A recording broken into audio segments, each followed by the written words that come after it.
Through there, it's 63 degrees right now. Thank you, John. 6:36 in the morning on Business for Breakfast. Time to get you the first market update today, brought to you by IQ Wealth Management and the IQ Wealth Black Diamond Dividend Strategy. Own stocks that actually increased their dividends in 2008 and have increased them for 10 to 25 years or longer. Visit blackdiamonddividend.com. All right, we are open for business. Dow's up 54, S&P 500 up 4, and the NASDAQ this morning is up 20. The Russell 2K slightly down about 2 points, and the VIX is up almost 4%. We have an attorney and a CPA joining us, and they're the same person. Oh, that's good, because I hate when two people are on. E. Martin Davidoff, good morning to you. Good morning. Do we call you E. Martin? Can we call you Marty? Marty is great. All right, Marty. That's what we're going to call you. Today is the day, isn't it? It's the day you better do something. If you had an extension. Wait, today's the day? Today's the day. All right, I got to go. Bye. It's midnight tonight, right? That is correct. Midnight tonight. Have your tax returns filed if you're on extension. The one misnomer, and Ken and I mentioned this earlier, a lot of people think, oh, man, okay, April 14th, oh, boy, all right, I'll file an extension. But if you're one that owes money, that doesn't mean you get an extension. It's not a loan of what you might owe to the IRS, correct? That's correct. You get an extension of time to file your return, not an extension of time to pay your tax. However, in effect, a lot of people do take a loan, and they're going to be paying interest at 4% plus in many cases, a late payment penalty of an additional 0.5% per month. So that's like combined non-deductible interest at 10% annualized.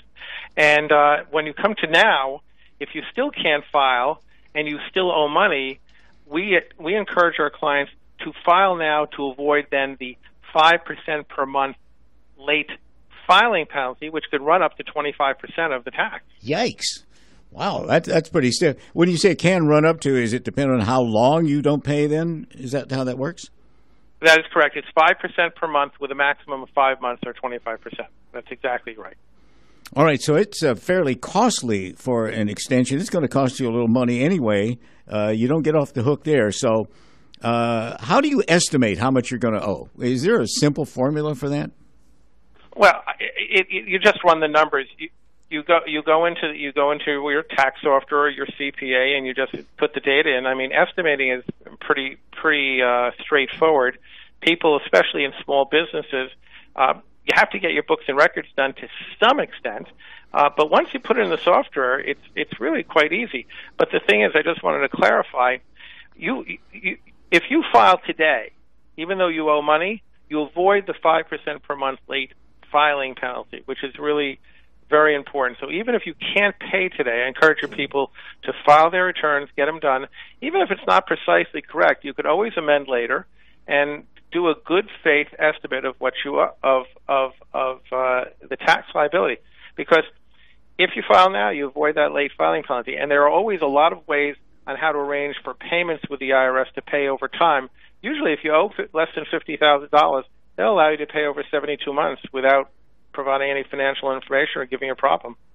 Filing an extension this year will affect next year's taxes in what way?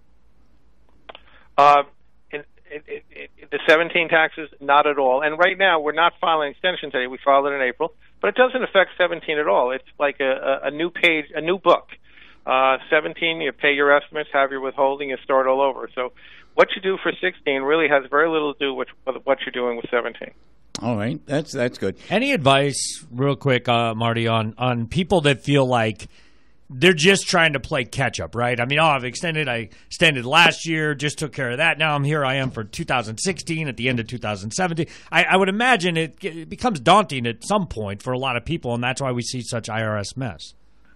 I do. And what a lot of people do, they say, oh, let me keep bailing the ship and pay the tax I owe from 2 years ago or 3 years ago or last year. And I always say, here we're coming into 2018 in a few months. On January 1, 2018, start putting aside your taxes. Pay the current taxes first. That's what the IRS wants. I can always deal with the past, but if you owe the IRS money, there are three things that they want. Number one, they want you to keep current. Number two, they want you, if you owe more than $50,000, to make financial disclosure. And number three, they want you to give them a plan, even if that plan takes 6 years. So I encourage people, pay the current taxes first, That in most cases, not every case, but in most cases, that's the most important thing to do. All right, very good. Mr. Davidoff, we appreciate your joining us today because today is the day. The extension Today date is the day, and I'm off to help my clients, and thank you very much for having me on the show. This is the other day CPAs hate. See you, Marty. Thank you so much. All right, take care. Bye-bye. All right.